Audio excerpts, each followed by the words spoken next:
મોતીકુંડ ગયા, હવે તિરોહિત થઈ ગયું છે. હવે તો બધું રિનોવેશન ને રીડેવલપમેન્ટ ને બધું કાંઈ હવે આ બધી પ્રભુની લીલા, આપણે આમાં કાંઈ બોલાય નહીં. તો અમે તો 2008માં ગયા હતા. તો ત્યારે તો આમ તમે જો તો ગારાનું પેલું ને સરસ કુંડ ને ઓલા મોતી જેવા ઝીણા ઝીણા ફૂલ ને. તો એક બેન ઓલા તોડવા ગયા, એનો એટલા ઊંચાઈ આમનાથી, હવે મારાથી અડો તો અડાય, એ બેન તોડવા જાય તો હાથમાં જ ન આવે. પછી એક ભગવદીએ કહ્યું કે આઈના તમારે ફૂલ પાનને અડવાનું ખરું, તમે દંડવત કરો, પણ તમે એને તોડી ના શકો. હવે ઓલા બેન જરા મારા જેવા દોઢા હતા, પાંદડા એ પાંદડા છે, તમને મોતી દેખાય કે આ અંધશ્રદ્ધાએ જ ભારતની રગડી નાખી છે. એટલે હું તો એને સામું જોવા ગઈ. મેં તમે પીએચડી કર્યું હોય તો જ બોલતી હોઉં ને. મેં તો લઈ લ્યું પાન. 10 વાર ઊંચા થયા, કૂદકો માર્યો, ને એ તો પાછા ઓલા શૂઝ પહેરીને કરતા હતા, ફોરેનર હતા. એના ઓલામાંથી શૂઝ નીકળી ગયું, પગ આમ થઈ ગયો. મેં કીધું બેન પીએચડી કર્યું તો લઈ લો. એ કે આજે મારી, તમે બધા શ્રદ્ધાળુ હતા, હું નહોતી માનતી, આજે મને મનાવી દીધી. એની હાઈટ 5'11". હવે મારા જેવા અડી શકે તો એ ના તોડી શકે, પણ ના જ તોડી શક્યા. તો વ્રજ તો વ્રજ છે, તમને દ્રઢ વિશ્વાસ હોવો જોઈએ. તો આ બધી લીલાઓ તો ખરેખર વ્રજની તો અત્યારે યાદ આવે ને તો આમ એમ થાય દોડતા વયા જઈએ, પણ આ બધું આપણા હાથમાં નથી. યમુનાજી બોલાવે, કૃપા કરે, વલ્લભ પાસપોર્ટ આપે કાઢીને, અને ઠાકોરજી વિઝા પાસ કરે તો જ વ્રજમાં જવાય. આવ્યા યમુનાજી નાનો તેરા, મારે જાવું છે વ્રજ પરદેશ રે, આજ કોઈ રોકો નહીં. બધું યમુનાજીની કૃપા વિના વ્રજમાં જવાય જ નહીં. એટલે આપણે વિનંતી કરીએ કે અમારી તબિયત એવી થઈ જાય કે અમે વ્રજમાં એકવાર, જો નથી અમારે જવું ક્યાંય ફરવા, નથી જવું અમારે સ્વિટ્ઝરલેન્ડ કે પેરિસ, પણ વ્રજ અમને છોડાવશો નહીં. ભૂતલ પર રહીએ ત્યાં સુધી વ્રજની યાત્રા અમને હે વલ્લભ ક્યારેય છોડાવશો નહીં. બોલો વલ્લભાધીશ.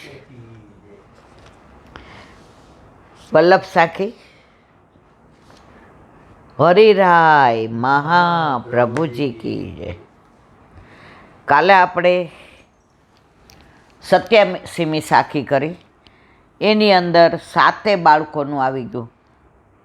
ગિરધરજી, ગોવિંદજી, બાલકૃષ્ણજી, ગોકુલનાથજી, રઘુનાથજી, યદુનાથજી અને ઘનશ્યામજી, એમનું પ્રાગટ્યના બધું આપણે હવે 88મી સાખી. આ સાખીને વિરામ આપશું પૂરી થાય એટલે. પછી દયારામભાઈના ચંદ્રાવલાની બધાની ઈચ્છા છે. કેવી કૃપા વલ્લભે કરી. મને દયારામભાઈના ચંદ્રાવલા બહુ ઈચ્છા હતી, પણ મારી પાસે પુસ્તક કોક લઈ ગયું તો પુસ્તક તો પછી લઈ જાય, કોઈ દઈ ન જાય. અમારા એક રંભાબા હતા રાજકોટમાં, એની પાસે એટલા પુરાના પુસ્તક વ્રજ ભાષામાં. હવે બધાય આવે, બા અમને વાંચવા દ્યો, તો એ શું કહે, ચાંદીનું કાંઈક મૂકી જા અને પુસ્તક લઈ જા. તો મને સારું નહોતું લાગતું, કારણ કે મારી બા ભણેલી નહોતી. એટલે કોક વાર વેકેશનમાં મને એમ કે બેબી એક પુસ્તક લઈ આવ ને, તું વાંચ ને તો અમે સાંભળીએ, કારણ કે વ્રજ ભાષામાં તો અમને તો કાંઈ. એટલે હું કહું હું કોઈ દિન ઘર નહીં જાઉં, આવા સોદા કરે. એ કે એમ નહીં બટા, પુસ્તકની કિંમત એટલી બધી હોય કે પુસ્તક એના પ્રાણ થકી વાલું હોય. તો મારી બાએ મને એક ચાંદીની વાડકી આપી, બેડીને નાખે છે, કોલી બાજુ રહેતા હતા સામે કાંઠે. એટલે મને કે તું સાયકલ લઈને જા. એટલે હું ગઈ. મેં તું મને કે હા બેસ. પછી મને કે આજે આ બહુ વાયરો વાયો છે ને બહુ, તો પહેલાં બધું વાળી નાખ. પહેલાં અમારી બાજુ ફળિયા હતા ડેલી બંધમાં. મેં કીધું આ માજી મને કામવાળી સમજે છે? આપણે નાના હોય ને એટલે બધું ગમે નહીં આપણને. મને કે આ વાળી નાખ બધું, ને કચરો બધો ભેગો કરીને બહાર નાખ્યા. તારે કયું લઈ જવું છે? મેં તો મારી બાઈ એવું કીધું છે કે તમને ગમે ને એ અમને આપો. એ કે આ પછી ગોતું છું. એટલે મેં કીધું આટલે બધે દૂર આવ્યા છીએ, હવે લાવને વાળી દઈએ. હવે લો ઇસ્ત્રી ટાઈટ પહેલાં ફ્રોક પહેરતા હતા, ફ્રોક પહેરેલું ને આપણે વાળ બાળ ઓળેલા હોય ને, હવે ઓલી ધૂળ ઉડે ને રોજ, પરાણે વાળ્યું, કચરો ભેગો કરીને નાખ્યો બહાર. પછી મને કે આજે છે ને ઠાકોરજીને પાત્રાઈ બપોરના છે. મેં તો હું નહીં કરું, તમારે ન દેવો હોય ન દેતા. નાના અને મને તો હું તો બહુ આવી હતી, બહુ નકામી. આ વલ્લભે મારા ઉપર તો એવી કૃપા કરી છે. તો મને કે બેટા કરી દે ને. પછી એણે બતાવ્યું, એને હાથમાં ફોલ્લો પડ્યો હતો એટલે બળતરા થતી હતી. મેં તો પછી આપણે પાછા બ્રહ્મ સંબંધી જીવ ને ઘરમાં, મેં તો લાવો કરી દઉં. પછી પાત્રો કર્યા. પછી મને કે વાંચવાનું છે કોણ? મેં અમારા ઘરમાં મારી બા ભણેલી છે, મને કહેશે વાંચવાનું, મને ગમતું નહીં. મને સૌથી વધુ સાંજે ગમતું હોય ને તો ઓલું તડકો છાયો, નદી પર્વત ને બધાય રમે. અને ઓલા અન્ય માર્ગીને ઘરે આવું સત્સંગ હોય નહીં ને અમારા ઘરે રોજ રાત્રે. અને મારા કાકા હોશિયાર હતા. બેબી મારી આંખ બળે છે, તું વાંચ. બેબી મને આજે આંખમાં ટીપા નાખવા પડશે એમ કરીને મને. હવે એ અત્યારે કેવી કૃપા થઈ. એમણે એટલું સરસ સામનેજી અને ઠાકોરજી, સામનેજીને મળવા ઠાકોરજી, આપણે આટલી લીલા જોઈ છે કે જોશીડા બન્યા, ગારુડી બન્યા, પછી બંગડી વેચવાવાળા બન્યા, પણ આપણને બીજી નહોતી ખબર. એ બધી લીલાનું વર્ણન એની અંદર. પછી મને એણે પુસ્તક આપ્યું તો રેશમી કપડામાં બાંધી દીધું. એ પુસ્તક બાઇડિંગ નહોતું કરાવ્યું. એટલે મેં એમને કીધું, મેં તો બા પત્તા ઉડી જાય તો હું બાઇડિંગ. મને કે ના ના ના ના, લાવ લાવ લાવ. મેં તો કેમ બાઇડિંગની ના પાડો છો? અને બધાને ખબર કે આ બેબી આમની ને હાચવી બહુ અઘરી. મને કે બટા તારી બાને પૂછજો છે કેમ બાઇડિંગ ન થાય. મેં તું કોને બા? મને બાજુમાં બેસાડી. આ એક એક અક્ષરની જે ઠાકોરજીને સામનેજીની લીલા છે ને, એ બાઇડિંગ કરીએ ને, એ ક્યાંક સોયો કે દોરો વાગી જાય ને તો મારા સામનેજી ને ઠાકોરજી એવા કોમળ છે ને, એ સહન ન કરી શકે. એટલે આને મારે બાઇડિંગ કરાવવાનું. અરે હજી મારા રૂવાટા કડા થઈ જાય છે, સાચું કહું. ત્યારે મને એ બા જરાય હારા નહોતા લાગ્યા. પછી મને કે ક્યારે પાછું દઈ જઈશ? મને વંચાઈ જાય એટલે. તું રોજ આવતી હોતો? મેં તમારા ઘરે આવતા સાયકલમાં અડધો કલાક થાય. હું મારે ભણવાનું નહીં? મારી બાઈ નથી ભણેલી ને તમે નથી ભણેલા એટલે મારે નહીં ભણવાનું? એટલી બધી તોફાની, એટલી બધી. મને કે અઠવાડિયે એકવાર આવજે. અને એમણે જે મને પ્રસાદ લેવડાવ્યો છે, માંડવી પાક. અમારા કાંઠિયાવાડમાં માંડવી પાક એટલે કહું, મગફળી પાક, સિંગ પાક. હજી સુધી એવો મેં ખાધો નથી. હવે મને સૌથી વધુ ભાવતો હોય ને તો મગફળી પાક. અને એના ઘરે તે દિવસે એ ધરાવ્યો હતો. તો ધરાવ્યો હતો ને આટલો બધો હતો, બધો મને આપ્યો. ઉપરથી શું બોલી ખબર છે? આટલો બધો નહીં. એને જાણે કેમ ખબર, તને ભાવે છે એટલે આપ્યો છે. અને બધો મગફળી પાક મેં ખાધો. મારી બાને કીધું રંભાબા બનાવે ને એવો, એ રંભાબા બનાવે નહીં, એના ઠાકોરજી સાક્ષાત એની પાસે માગી માગીને આરોગે છે. પછી મને કે ચાંદીનું શું લાવ્યું છે? મેં કીધું આ વાડકી. મને કે લઈ જા પાછી. મેં કીધું કેમ? મને કે તું લઈ જા. હવે જે મારી લીલા કેવી રીતે આ છે, કેવા ભગવદીઓ હોય છે. મેં કીધું ના, પણ તમે તો બધાયનું રાખો છો તો અમારું રાખો ને. મને કે ના, તું લઈ જા. હું નીકળીને સવારે 11 હતી, સવારે લીલામાં પહોંચી ગયા. એટલે ઓલી વાડકી રાખીને એને,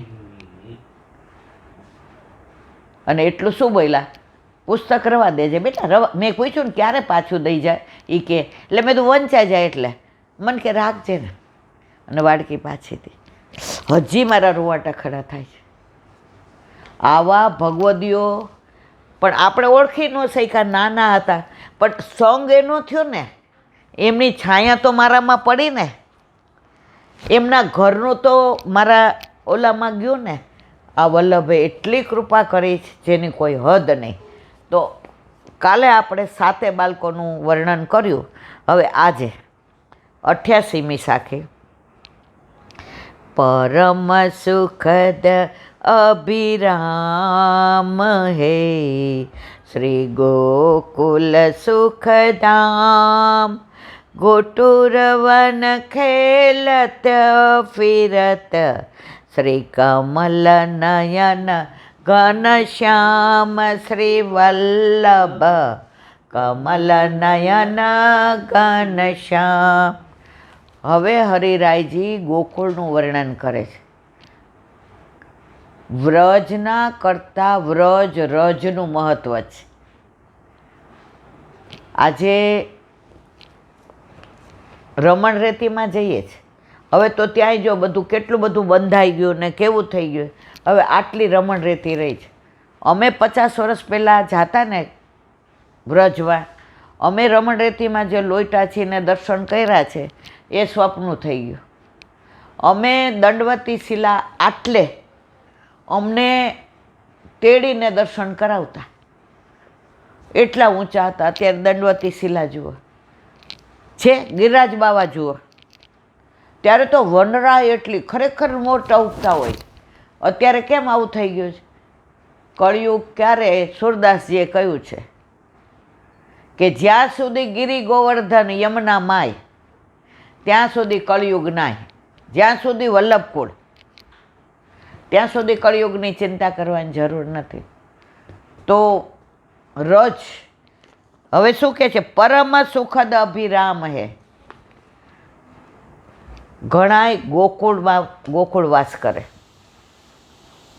કે ભાઈ હવે ઘરમાં રહેશું તો ચિત્ત તો સંસારમાં જવાનું જ છે, પણ તમે ગોકુળ વાસ કરો તો વ્રજવાસીઓ, ત્યાંની રજ, ત્યાંના નિધિ સ્વરૂપો, ત્યાંના વલ્લભકુળના બાળકો, યમુનાજીનું રોજપાન, વલ્લભના બેઠકજી, આ બધું તો તમને રોજ મળવાનું જ છે. હવે તમે ક્યાંય નથી જઈ શકતા, તમે તમારી રૂમ ઉપર જ રહ્યો છો, પણ એ વ્રજ રજ તો તમને રોજ અડવાની જ છે. અને વ્રજ રજનું મહત્ત્વ કેવું છે કે ઠાકોરજી અહીંયા લખ્યું છે, ઘૂંટુરન ખેલત ફિરત શ્રી કમલ નયન ઘનશ્યામ. આજની તારીખમાં પણ ઠાકોરજી ઘૂંટુરન ખેલે છે. એ દર્શન ભગવદીઓને થાય. આપણે હજી બધા આંખની અંદર જો કોડા હોય, કોડા, એ આંખના કોડા હોય ને, એ બધું સંસારની ખોટી લીલા જ જુએ.